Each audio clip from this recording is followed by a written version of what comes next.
Você vê como tem gente interessada na IA, né? E como tem gente interessada em ouvir uma IA com pedigree. Esperamos.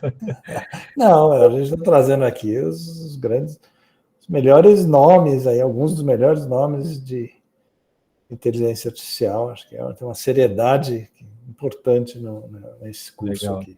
Nós tivemos 35 mil inscritos e até ontem as aulas tinham sido visualizadas por 55 mil pessoas, bastante. Então a gente vê que tem uma demanda da sociedade importante aí da gente atender.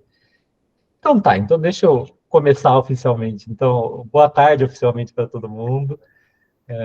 Hoje é o nosso terceiro dia de bate-papo de IA, em que a gente reserva essa uma horinha para ouvir um pouco mais sobre outras frentes de atuação da inteligência artificial e poder conversar um pouco com os nossos convidados. Então, hoje eu tenho o prazer aqui de ter duas pessoas, dois nomes de destaque na IA no Brasil. Então, o professor Renato Tinossi, que é da USP, ele é do Departamento de Computação e Matemática. E aí, Renato, eu nem vou dizer aquela sequência de letras da sua unidade, mas que significa Faculdade de Filosofia, Ciências e Letras de Ribeirão Preto. Tá? E temos o Cláudio Pinhanes, que está na coordenação do nosso grande Centro de Inteligência Artificial da USP, que ajudou a promover esse evento de IA que a gente tem tido, e é da IBM Brasil, da divisão de pesquisa da IBM, e vocês vão conhecer um pouco melhor hoje. Então, como é que a gente tem feito? Então, só recuperando a nossa dinâmica.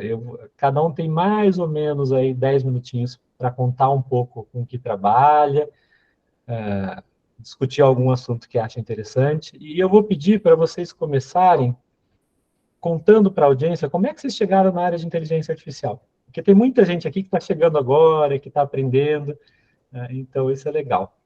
Renato, quer começar? Posso começar, sim. Você tem slide para colocar? Tem sim. Então vai lá, pode compartilhar. E aí depois a gente passa para o Cláudio.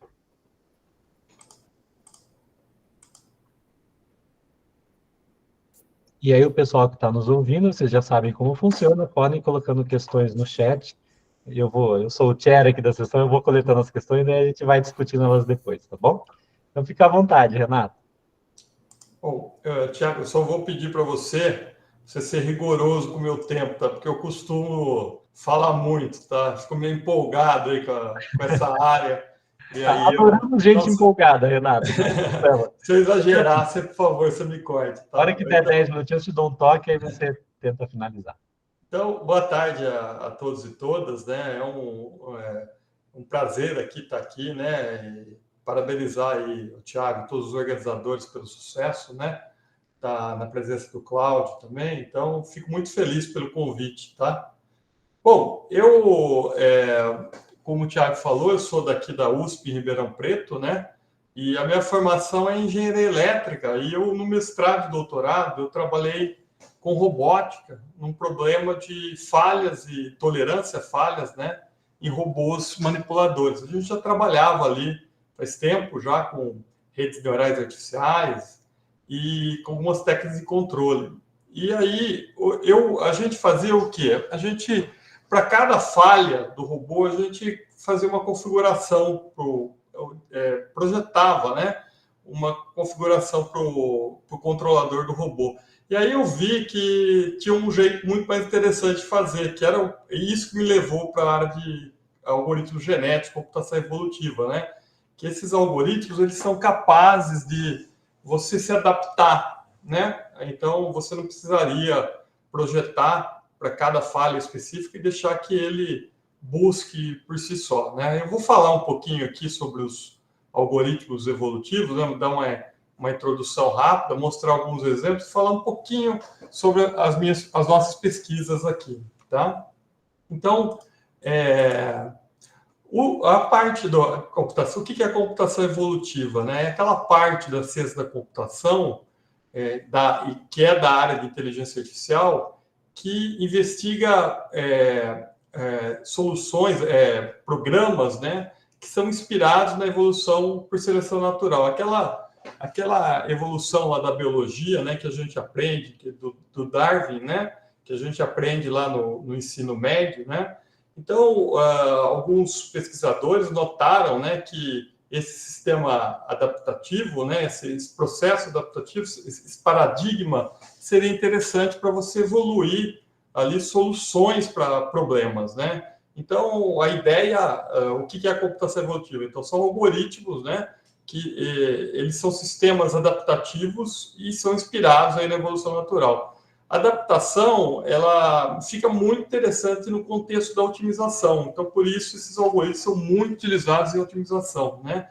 E isso vem já da década de 60, aqui com o Holland, né, que propõe os algoritmos genéticos, mas existem outros algoritmos também, né, como as estratégias evolutivas que apareceram na Europa, no contexto mais de engenharia, e a programação genética, que visa projetar programas que se adaptam, né, para soluções, né.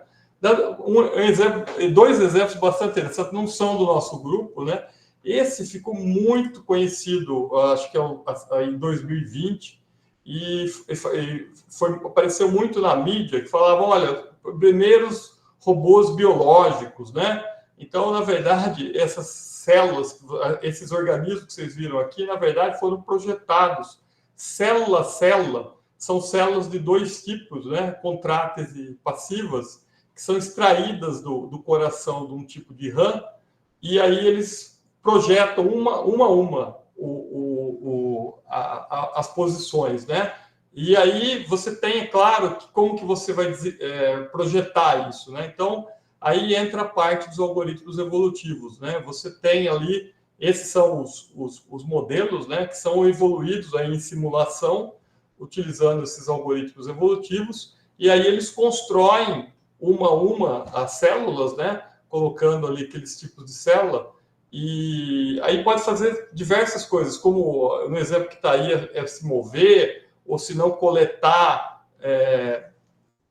componentes num ambiente, e assim por diante. Então, isso foi muito famoso, né? Outro exemplo, né? Então, aqui é o projeto e aqui é um pouquinho diferente, mas a ideia é daqui você projetar isso, tá? E depois vocês podem assistir o vídeo, né? Tem aqui os links. Outra aplicação interessante foi essa aqui da NASA, né?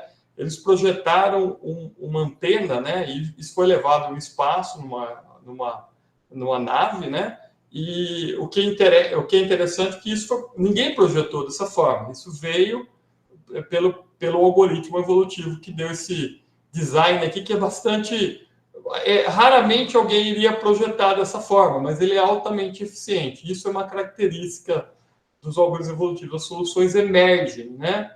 E o que são, então? Na verdade, a ideia é simples, né? Você tem uma população de soluções, geralmente você começa elas aleatoriamente, você avalia aquelas soluções, vê quão boas elas são, e aí aqui entra o princípio da seleção natural. Aquelas mais aptas, as melhores soluções, elas têm mais chances de reproduzir e passar para a próxima geração. E aí você faz reproduções, né? Você faz transformações do tipo mutação e crossover, recombinação, que são inspiradas na genética, né? Recombinação é basicamente pegar pedaços e mutação é mudar um pedaço. Então, por exemplo, suponha que eu queira achar o ótimo aqui de um problema. É claro que eu não consigo visualizar isso, né? Eu tenho que avaliar cada solução independente. Então, aqui tem o X e o Y, eu poderia colocar aqui o que a gente chama de cromossomo, né?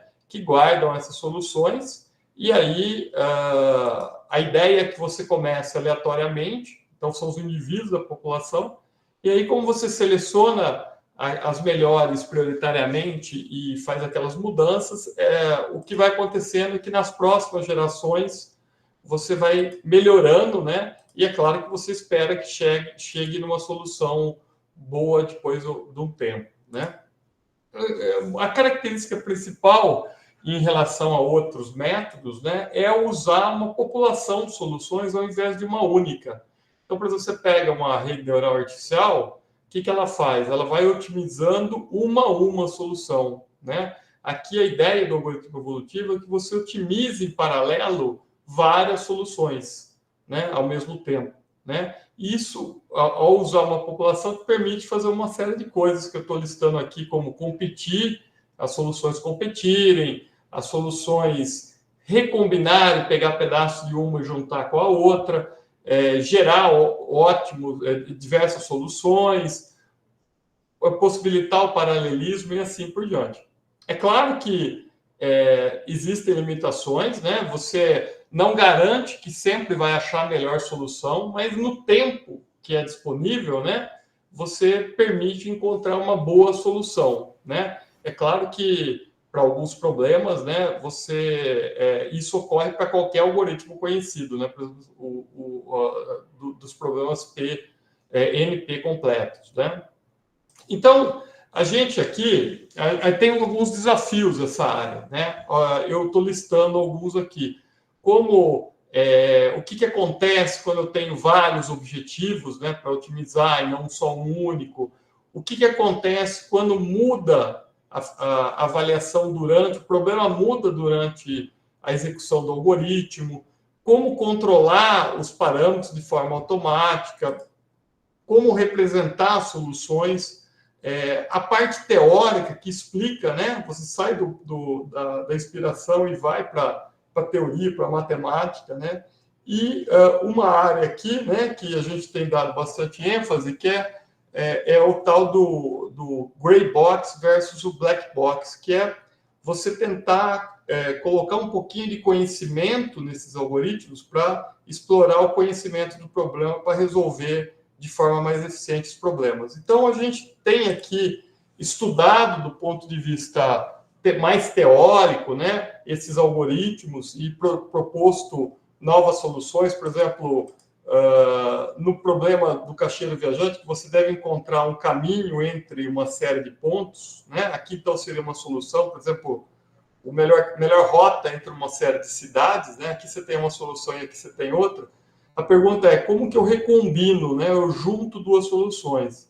As estratégias que existem, geralmente geram novas partes das trajetórias que não existem das soluções pais que já foram otimizadas. Então, elas geralmente não são boas.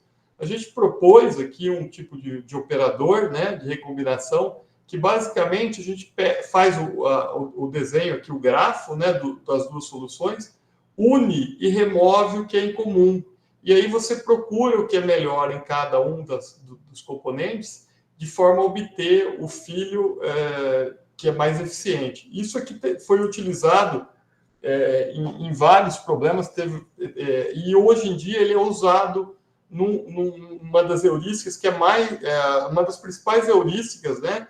Que é o LKAge, que é usado para resolver o problema do caixeiro viajante. É um dos operadores lá, né, que é utilizado nessa heurística, né? Isso é interessante, que a gente pode fazer a mesma ideia para outros. É claro que aqui não tem tempo da gente falar tudo, mas a gente usou em outros problemas binários, e aí aparece uma coisa muito interessante, que permite que eu consiga pular entre ótimos locais, né? Seriam aquelas soluções boas que são localmente ótimas, né? Então, quando você recombina dois ótimos, é muito comum que você, usando esse operador que a gente propôs, né, que apareçam novos ótimos, né? Isso aparece aqui nesses grafos que mostram a ligação entre os ótimos, né?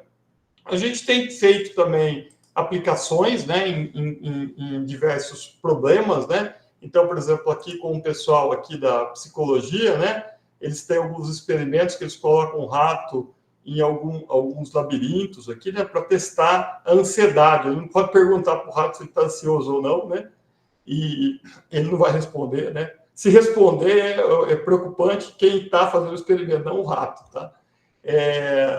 Bom, aí, então, como que você mede? Você coloca lá e tira algumas medidas.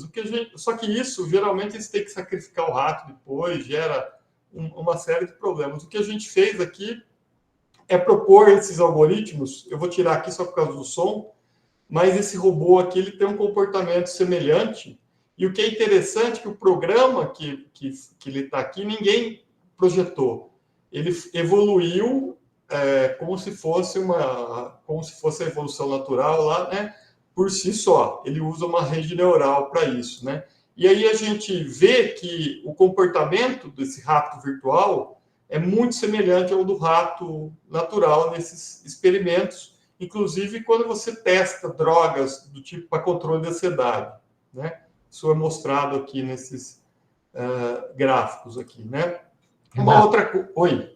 Só deu 10 minutinhos, mas pode falar mais uns minutinhos. Eu tô te 3 minutinhos aqui, tá? Outra coisa que a gente tem feito é usar num problema muito relevante, que é a configuração de redes neurais artificiais e também a seleção de atributos. Então, por exemplo, no problema de imagens que a gente está vendo aqui, a solução que geralmente se utiliza, por exemplo, no Deep Learning, é pegar a imagem e você classificar em cima da base de dados. Mas o médico raramente faz isso. Claro que ele olha a imagem, ele vê também, por exemplo, o histórico do paciente, se o paciente sofreu uma queda ou não, se é idoso ou não. Então, a gente combina essas soluções, né, dentro de uma rede neural, só que aí você gera um espaço muito grande de atributos. Então, a gente usa os algoritmos genéticos para selecionar esses atributos e também para selecionar as arquiteturas, né? E, finalmente, o último aqui, né, a gente tem feito para trabalhar com explicabilidade. Um dos problemas desses modelos como o Deep Learning, né, é que é difícil você gerar explicação para um problema. Então, você tem uma entrada e como que você explica por exemplo, se você aplicou no banco, né, para o cliente que ele tomou a decisão. Você não pode falar, olha, o Deep Learning falou que você não pode ter um empréstimo, né? Então, o que a gente faz aqui, né, nessa ideia, você pega um cliente, por exemplo, para ser explicado, né, um caso, você gera um conjunto de dados artificiais por algoritmos genéticos e treina uma árvore de decisão que é interpretável. E aí ela gera uma explicação, né, que é bastante interessante, né? O que o algoritmo genético faz é tentar reproduzir localmente as fronteiras de decisão entre os métodos, né? E aí você permite explicar o modelo caixa preta, né? Por exemplo, no caso uma rede neural, como que ela tomou a decisão localmente, né? Então, é isso. Se você quiser saber um pouquinho mais, esses vídeos aí, o vídeo vai ficar aqui, né? Tem alguns vídeos aqui, tem um vídeo que a gente fala um pouco maior aqui, tem um também sobre algoritmos genéticos, e é isso, tá bom? Estou à disposição aí para responder perguntas, tem aqui as minhas informações, tá bom? Muito obrigado. Renato, fala para mim, tem um jeito de pronunciar a sequência de letrinhas da sua unidade? Como é que vocês pronunciam? FFCLRP. Não tem um apelidinho? Filô. Filô, é verdade. É de filosofia. Tá bom, obrigado, Renato. Então, agora, convido aí o Cláudio. Cláudio, fica à vontade. Vou te pedir para começar do mesmo jeito, contar para a audiência como é que você chegou na área de IA, e aí você pode falar um pouquinho do seu trabalho. Você quer compartilhar slide? Eu vou querer, sim. Tá bom. Obrigado. De novo, parabenizar, Thiago, por a sua iniciativa, você, do Marcondes, dos Hiratas, de fazer esse curso. Parabéns, sucesso enorme. Tá? Eu queria começar dando boa tarde a todos e todas. Tá? Meu nome é Cláudio Pinhanes. Deixa eu ver se eu consigo compartilhar. Só para ilustrar um pouquinho. Vocês conseguem ver? Ainda não apareceu. Apareceu agora. Tá bom. Tá, eu prometo que esse é o único slide em inglês aqui. Tá? Olha, eu comecei em IA há mais de 40 anos. Em torno de 86, eu acho, a gente começou um grupo de leitura, eu mais algumas pessoas, eu dava aula na USP nessa época, eu estava terminando o meu mestrado, e que era numa área relativa a IA, que envolvia algoritmos para xadrez, coisas assim. E aí a gente começou, aí tinha todo um interesse enorme, que nem o que está tendo hoje, né? Um interesse gigante em torno de inteligência artificial. Na época tinha todo um fenômeno que chamava sistemas especialistas, e foi quando eu comecei a estudar, junto com alguns colegas da USP e do IPT, e desde lá eu tenho trabalhado em diversas áreas, em diversos lugares.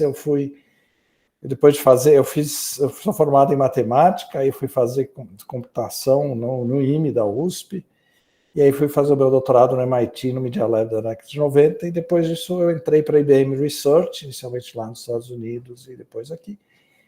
E trabalhei em diversas áreas de IA. O meu foco sempre foi de como as pessoas interagem com sistemas que elas acham que são inteligentes. Tá? Então, eu trabalhei com visão computacional nessa área, trabalhei com computação pervasiva, e nos últimos 15 anos tenho trabalhado com linguagem, conversação e assim por diante.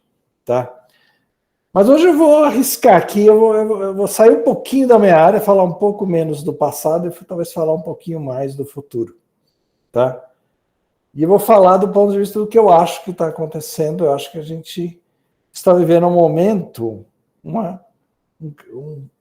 um interesse, e eu diria que excessivo sobre IA. Tá? Em que sentido? O que eu quero dizer com isso? E como isso me preocupa, né?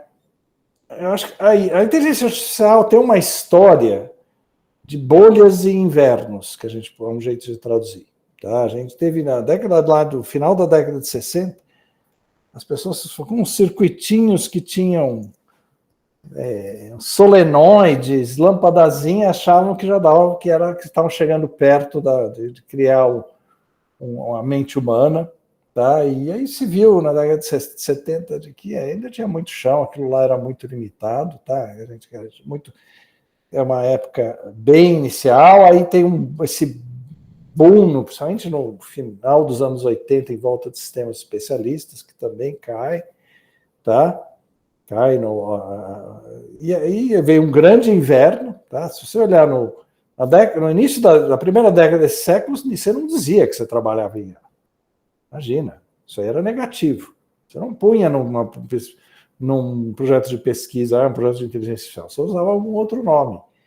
Tá? Estatística, probabilidade, mesmo aprendizado na máquina tinha um nome ruim. E aí a gente, a partir de 2010, uma série de eventos, incluindo coisas que a IBM fez, como a Vitória de Jobs, você vê um crescimento no interesse muito grande. E a pergunta é onde é que a gente está? Tá? E eu acho que é importante a gente olhar para ser estratégico em relação ao futuro. Tá bom? Eu acho que a gente está numa bolha. Tá? E eu quero deixar bem claro, eu não sou um especialista financeiro, isso aqui não é uma recomendação financeira. Tudo que eu falar aqui não use para negociar no mercado de ações, tomar decisões financeiras, nada disso, muito pelo contrário. Vou colocar aqui as minhas impressões e depois a gente pode discutir um pouco mais realmente o que isso significa para cada um de nós. Tá? Mas eu acho que a gente está numa bolha. Não sou só eu que falo isso, o Financial Times, no início em fevereiro também sinalizou isso. Eu acho assim, todo mundo que entende da área concorda que existe um hype excessivo, um interesse excessivo, e muita gente. E eu acho assim, mas quem conhece a área está cauteloso, ao contrário de quem não conhece. Então a tendência também é que se ouve muito mais, os cautelosos são mais estridentes, então isso reforça esse processo de bolha. E aí, essa questão de bolha também tem a ver com a experiência da gente. Eu já vivi algumas bolhas na vida, tá?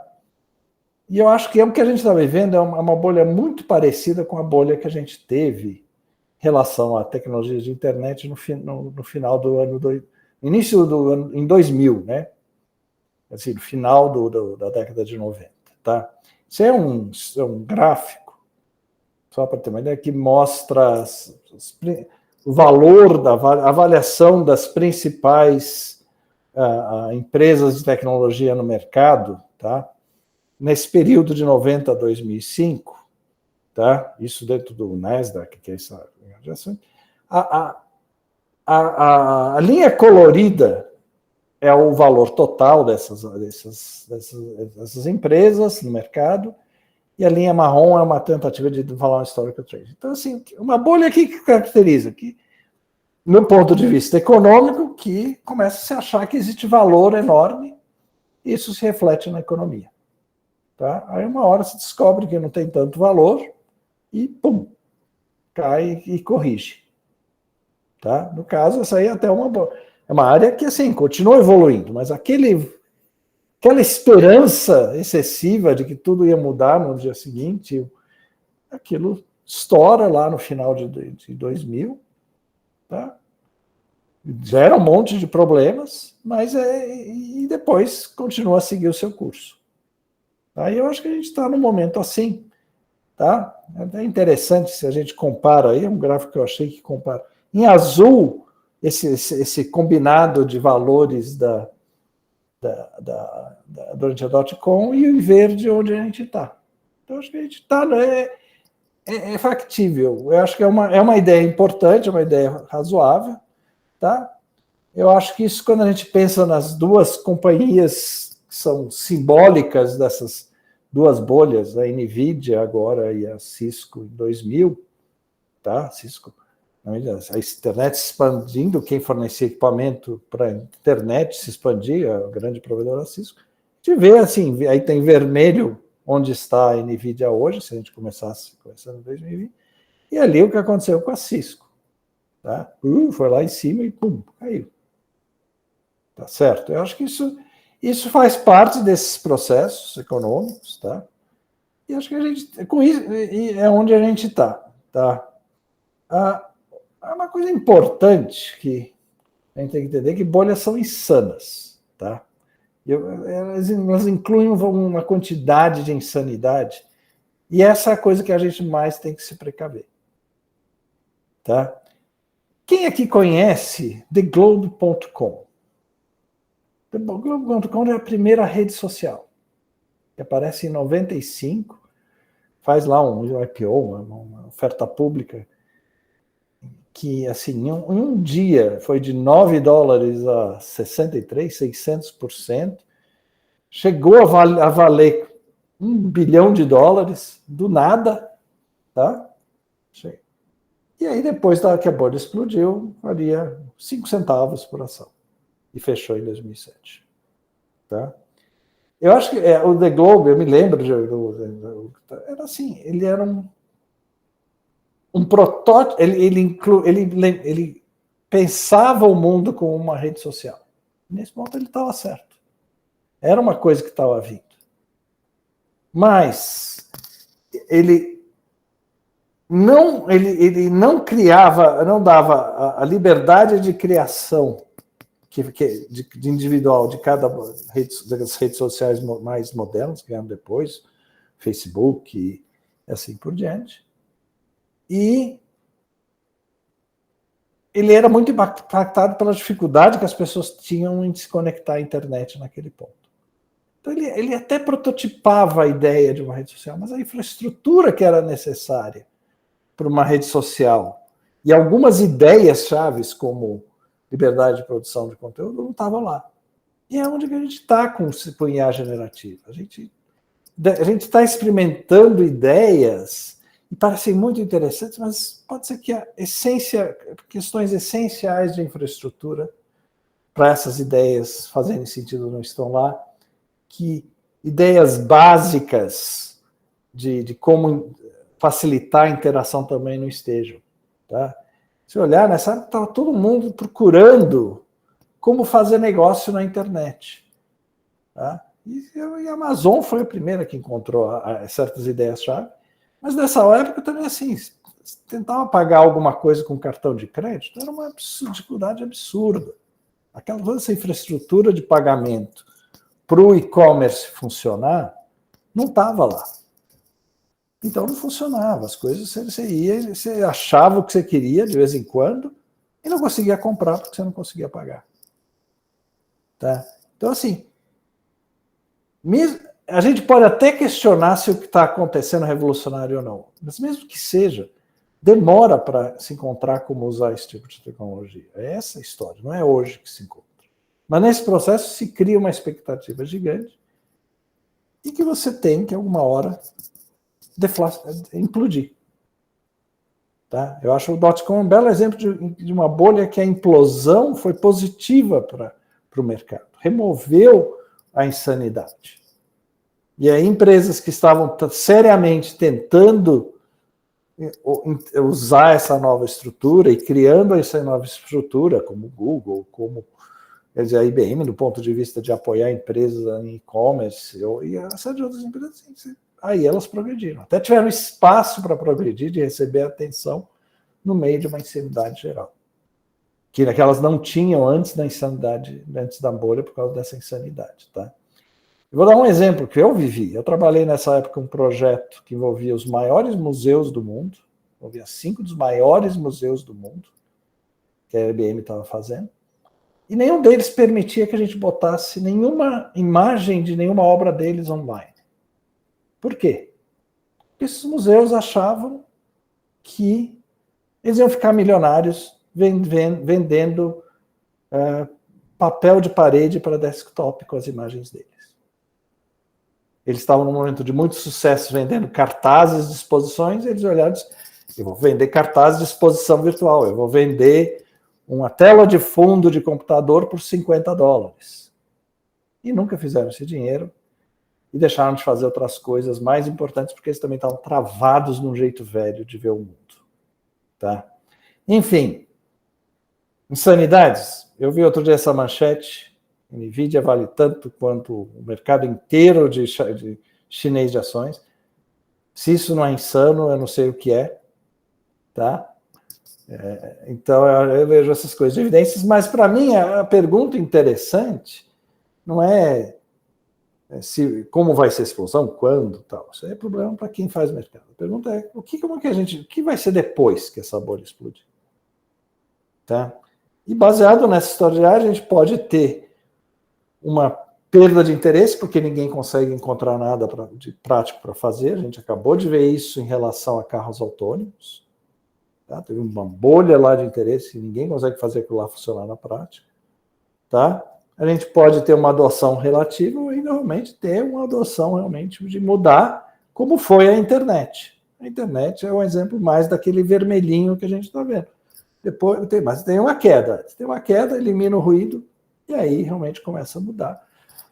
E quando aparece a plataforma dos celulares, dá um novo impulso, realiza uma série de coisas e assim por diante. Então, o que a gente vai fazer? Vamos pensar com calma, vamos pensar no futuro, vamos trabalhando. Não significa dizer eu vou abandonar, mas vamos trabalhando. Vamos ser sérios, vamos ser críticos, vamos ser realistas. Tá? Eu acho que esse é o momento que a gente está. E, de novo, isso aqui não é recomendação financeira para ninguém. Tá? Então, eu queria deixar essa pergunta no ar e a gente pode ir em frente discutindo mais. Obrigado. Muito obrigado, Cláudio. Então, de novo, agradeço os dois, o Renato e o Cláudio, pela disponibilidade. E aí temos uns 20 minutinhos para bater papo. Então, eu tenho um monte de perguntas aqui no chat. Vou escolhendo algumas e vou passando para vocês, tá? Tem umas super divertidas aqui, que até eu agora quero ouvir o que vocês vão falar a respeito. Pode rebater para você a pergunta? Pode devolver até para o participante a pergunta. Eu vou começar com uma bem filosófica. Não é uma pergunta, na verdade, é uma afirmação, porque eu acho que é relevante, aí eu queria ouvir a opinião de vocês dois sobre isso. Alguém falou assim, olha, a minha maior preocupação é quem está por trás da IA, quem faz a curadoria. Meu medo é que algoritmos sirvam apenas para criar o que o público gosta, como a Netflix. Vocês querem comentar? Teve uma discussão aqui no chat, teve gente palpitando. O que vocês acham a esse respeito? Aí eu já chego nas perguntas mais específicas. Eu posso falar, se você olhar a ferramenta ícone desse momento que a gente está, que é o ChatGPT, o ChatGPT é um sistema que é treinado para agradar o usuário.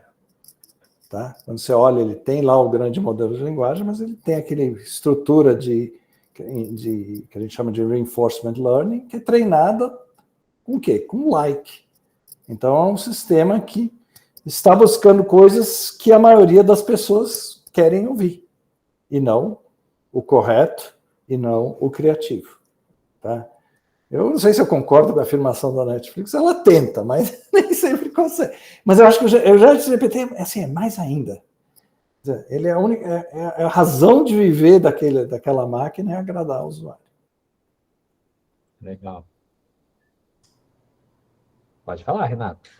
Eu concordo. Eu acho que é claro que a gente tem que pensar aí do ponto de vista comercial, né? Então, eles vão fazer, as empresas, é claro, vão fazer com que eles agradem o público, vendam mais, né? Essa é agora, o que... É claro que a gente pode ver um problema sério aí que pode ocorrer, né?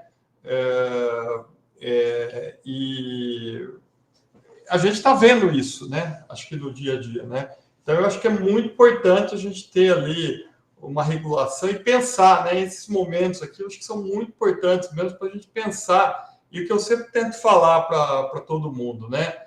É a gente tentar entender o princípio que está por trás, né? Eu sempre tenho feito palestras aqui nos mais diversos lugares, para os mais diversos públicos, né? E sempre no sentido da gente tentar entender. É claro que você não vai entender, não quero explicar os detalhes, né? E mesmo que eu não sei muitos dos detalhes, mas a gente precisa entender o que está sendo feito, porque o que muito me preocupa é quando você, por exemplo, no caso do ChatGPT, as pessoas, eu pergunto para eles, o que está por trás? O que você acha que está por trás, né? E as pessoas pensam que é um oráculo, é uma pessoa. E aí você começa a confiar naquilo e eu acho que é muito complicado mesmo. Então, eu acho que o nosso papel aqui, né, todo mundo que está trabalhando na área, é sempre tentar explicar para as pessoas, né, o que está por trás, né? Eu falo, é a mesma coisa que você pensar um carro, né? Claro que você não entende tudo que o carro lá, né, como o motor funciona, né? Mas você sabe das limitações e dos princípios básicos, né, do carro, né? E você não vai pedir para o carro fazer coisa que você sabe que ele não é capaz, né? Então, mas na IA não é isso que acontece. As pessoas têm uma visão diferente, né? Então, por isso que a gente é importante esses momentos da gente poder falar um pouquinho. Legal. Renato, então eu vou começar com uma pergunta específica para você, já que você está com a bola aí. Então, a pergunta é assim. Assim como outras técnicas de aprendizado de máquina, os algoritmos evolutivos podem incorporar e amplificar viés e preconceito presentes nos dados de treinamento? E escolher o melhor pode levar a soluções discriminatórias ou injustas?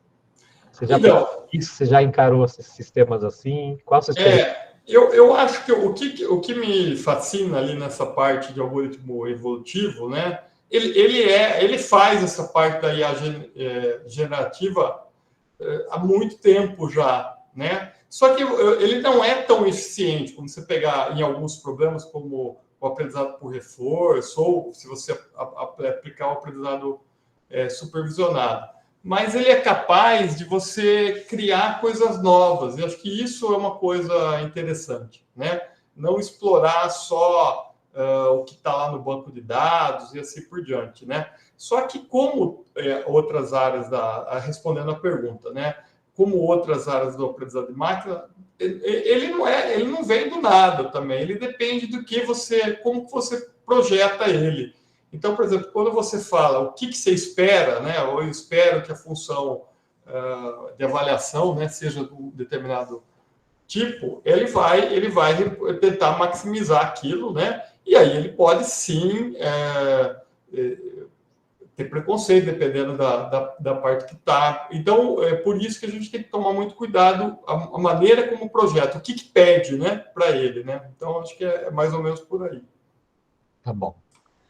Cláudio, tem umas bem específicas para você, mas como você trouxe uns assuntos diferentes, eu vou começar pela pergunta filosófica que alguém colocou aqui, que eu achei interessantíssima. Como é que você vê o que Yuval Harari, o famoso historiador, filósofo tal, falou? E aí eu fui recuperar um trechinho.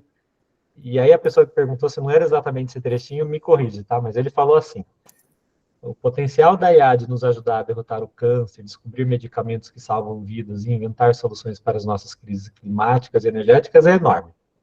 Entretanto, a IA poderia consumir rapidamente toda a cultura humana, digeri-la e começar a produzir uma enxurrada de novos artefatos culturais. Antes que nossa política, nossa economia e nossa vida diária se tornem independentes delas, precisamos fazer algo. Essa foi a mensagem do Yuval Harari. O que você acha, Cláudio?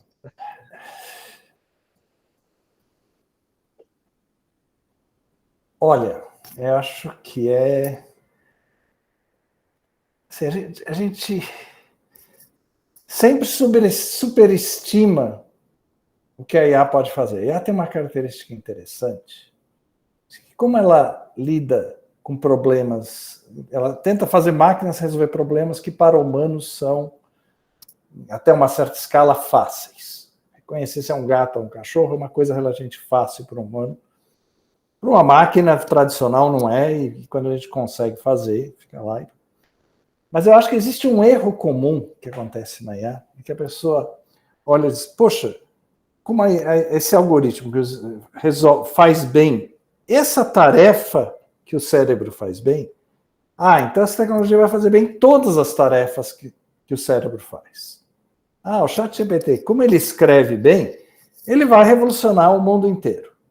E essa é a falácia mais comum que se comete, na minha opinião, com o IA, que gera esse comportamento de altos e baixos. Porque a gente extrapola na nossa experiência pessoal o sucesso numa área específica, com o modelo do nosso cérebro, que é um modelo de um algo que é capaz de fazer muitas coisas relativamente bem. Tá? A gente não tem o mesmo comportamento, por exemplo, para um problema de otimização matemática computacional. Ele conseguiu resolver lá uma equação. Bem, eu também não consigo fazer aquilo, então você não extrapola para o resto. Tá? Eu acho que eu acho que é isso. Agora, eu não quero falar do professor Harari diretamente, mas assim, você tem que lembrar que tem uma indústria que vive em volta do hype. A indústria de palestrantes, a indústria de consultores, a indústria de notícias. Tá? Então, existe todo um grupo de pessoas, um grupo grande, que vive de fazer o hype ficar maior. Por quê? Porque eles fazem dinheiro com hype.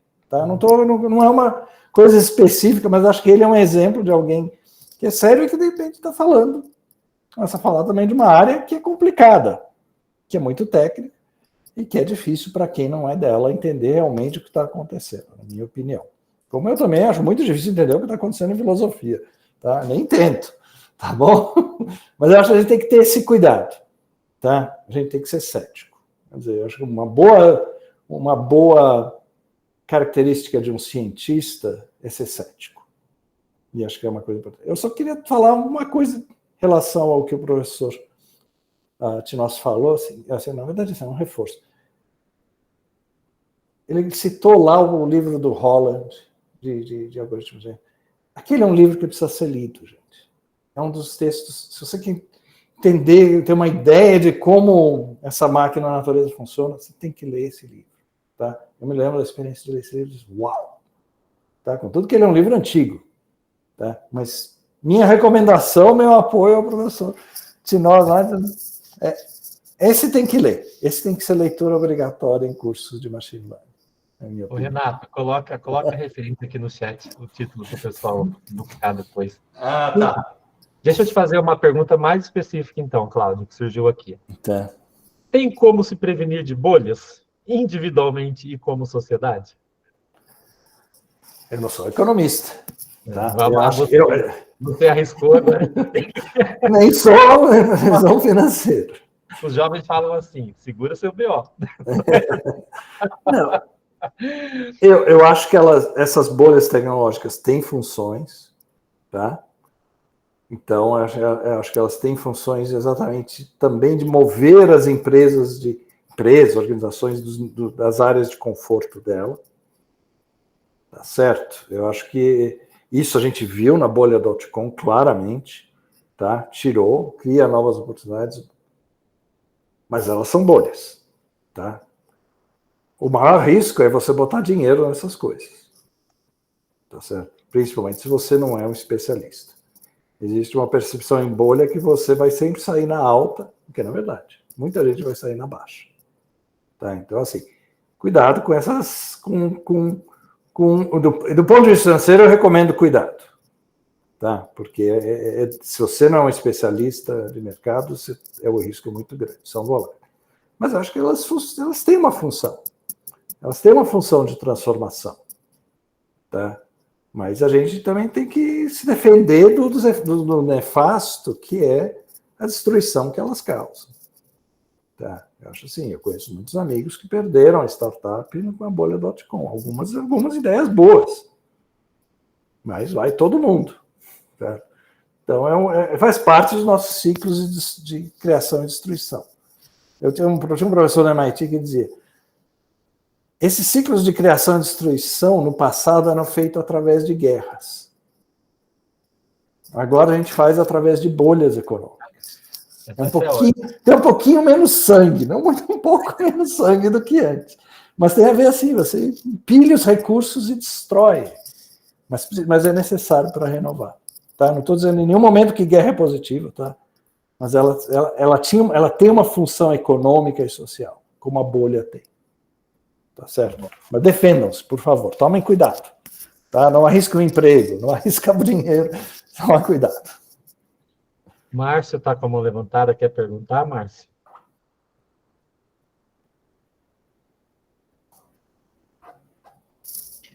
Sim, Tiago. Queria perguntar ao professor Cláudio, né? Professor Cláudio, eu queria fazer uma pergunta ao senhor. Se o senhor está falando sobre essa bolha, a bolha da IBM, o senhor já trabalhou em alguns trabalhos assim de museus.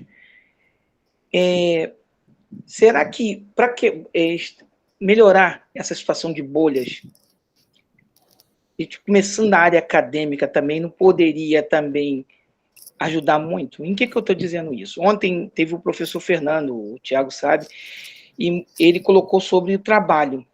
Aí eu demonstrei para ele que o trabalho dos carros, mesmo que não seja eficiente, ele pode trazer uma proporção de trabalho de soluções para pessoas que não enxergam, que não têm mobilidade. Eu sou cego, tá, professor?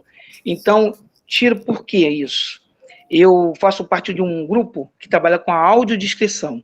A IBM, se ela coletasse toda a audiodescrição e trabalhasse nos museus, e poderia fazer o quê? Um catálogo de dados. São os pensamentos de bolha. E por que eu estou falando da área acadêmica? Todos os professores não poderiam trabalhar em cima da dificuldade do ser humano? Qual é? A máquina, ela não enxerga. Nós que temos que dar metadados para ela. Olha aí, é a dificuldade do cego. A máquina não escuta, a gente tem que trazer radiofrequência ou então dados enviados por comunicação. Então é codificado. O ser humano que não escuta a mesma coisa. Então, não seria legal aos professores trabalharem também, quando fosse fazer um projeto, trabalhar saindo das bolhas com essas pessoas que têm essas dificuldades, porque essas pessoas ficam muito invisíveis, professor. Uhum. A inteligência artificial veio, alcançou muito, e é um ponto muito positivo, só que ainda, se eu falar para o senhor cai para trás. São 3% de sites no planeta todo com acessibilidade para essas pessoas. E hoje em dia essas pessoas estão na universidade. Então será que a bolha não pode começar a estourar na área acadêmica? Muito bom. Obrigado, Márcio. Muitas coisas você coloca, eu vou talvez focar em uma ou duas, depois o professor Renato também quiser falar. Agora, eu acho assim, essa bolha também é uma bolha acadêmica. A gente nunca se publicou tanto, ou se tentou publicar tanto em tão pouco tempo em uma área. Tá? A gente hoje tem conferências, tá? As conferências maiores recebem 10 mil artigos para serem selecionados, para apresentar 1.500. Tá? Isso aí é assim, isso de todos os níveis de qualidade. Assim, então, isso também gera distorções e gera problemas e assim por diante. Agora, eu acho que o que você falou é exatamente o positivo do que faz parte desses processos de novas tecnologias. Tá? Até se mencionou, a IBM, particularmente, a gente tem um trabalho já antigo na área para pessoas que não enxergam, né? Inclusive, tem uma pesquisadora no Japão chamada Chieko, que ela fez o primeiro website primeiro transcritor de fala para websites, isso quando a internet estava começando, é só um exemplo. Mas tem ainda, obviamente, muito que ser desenvolvido. Tá? Eu, por exemplo, eu trabalho hoje com processamento de línguas indígenas no Brasil. Tá? De tentar estender, de tentar usar a inteligência artificial para fortalecer as línguas indígenas que estão, em muitos casos, em processos de extinção e de abandono, principalmente por jovens. Tá? Então, a gente realmente, um dos pontos importantes é a gente olhar o que essas tecnologias trazem, que não só beneficiam o principal, mas as coisas a mais. A gente sabe que, por exemplo, um carro autônomo para uma pessoa que não vê é uma enorme diferença. Tá? Mas é difícil controlar o mercado. Tá? E aí o mercado e os governos, no final, controlam a produção científica através do financiamento da pesquisa. Tá?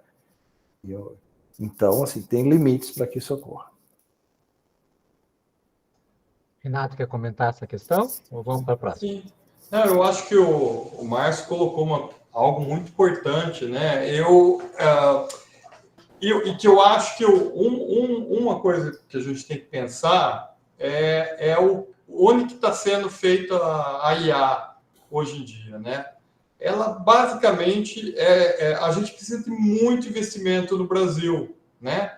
Para fazer uma IA aqui que vai tratar de problemas aqui que a gente está perto, né? Como o que o Márcio falou, ou outros problemas aí, o pessoal falou do autismo aqui, e numa realidade brasileira.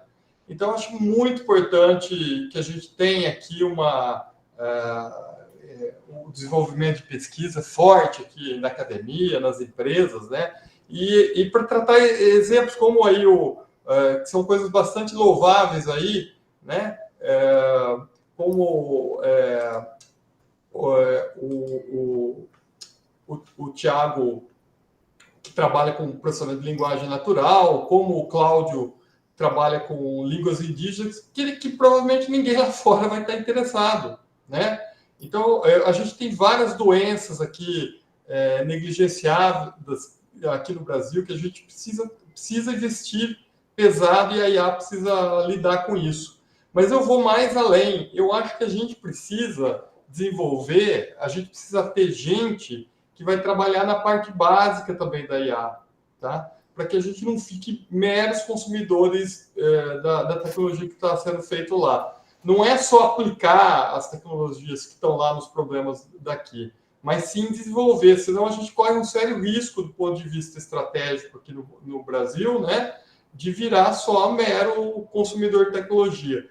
A IA no Brasil, ela tem uma tradição, sim, de investigar modelos, etc. É bastante antiga, vocês viram aqui o pessoal falando, né? Mas se a gente não tiver políticas que vão incentivar essa área, a gente vai virar mero consumidor de modelos, né? A gente vai até aplicar, mas a gente não vai desenvolver. Legal. Nossa, a gente tem um monte de perguntas e comentários interessantes, daqueles que dá vontade a gente acender uma fogueira e ficar em volta dela até altas horas da noite batendo papo. Mas o nosso tempo está acabando. Eu vou terminar com uma pergunta que envolve vocês dois.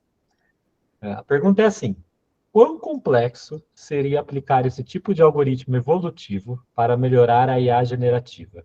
Por exemplo, eliminando a alucinação na geração de imagens por IA. Vocês dois podem responder essa.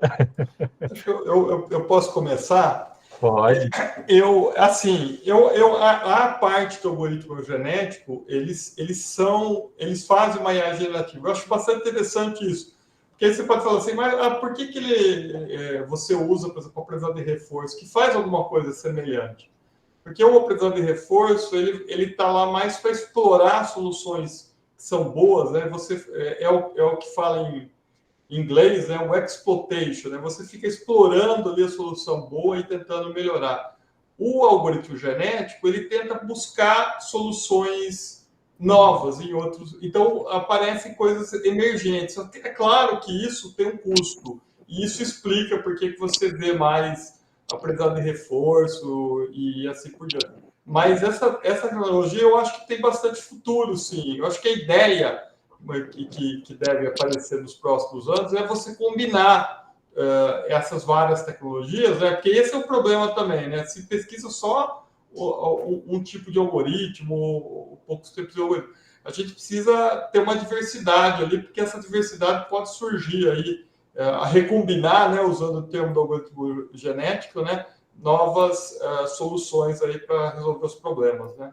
Então, eu tenho bastante coisa para falar, eu estou sendo rápido aqui, tá bom? Então Cláudio, é isso. Cláudio, quer comentar alguma coisa dessa pergunta? Olha, algoritmos genéticos não são a minha praia, tá? Mas eu queria só dar um pitaco em cima de alucinações e IA generativa.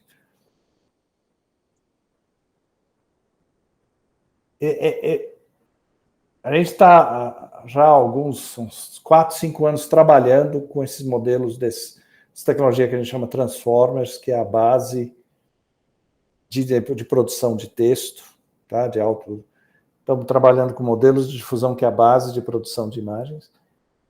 E do jeito que essas tecnologias são estruturadas, não tem como tirar a alucinação dali. Ali de dentro você não consegue. Tá? Eles vão continuar. É intrínseco ao algoritmo produzir alucinações. O que a gente chama de alucinações. A pergunta interessante é: o quanto custa filtrar as alucinações? Qual é isso? Porque pode ser um pior caso em que dá tanto trabalho gerar uma imagem quanto filtrar por acelerações. E aí não vale a pena o algoritmo. A gente não sabe o quanto... Assim, eu quero evitar que o algoritmo gere pessoas com 5 dedos. O algoritmo não tem jeito, vai gerar. Eu consigo filtrar? Talvez nesse caso até sim. Eu consigo filtrar uma falácia lógica num texto que ele gera? Dificilmente eu vou conseguir. Ou vamos pegar, eu acho o meu exemplo favorito disso assim, eu tenho esses algoritmos para gerar programas, tá? Eu consigo filtrar para que ele gere programas incorretos? A gente sabe que verificar se um programa é correto ou não é um problema que a gente chama em computação exponencial.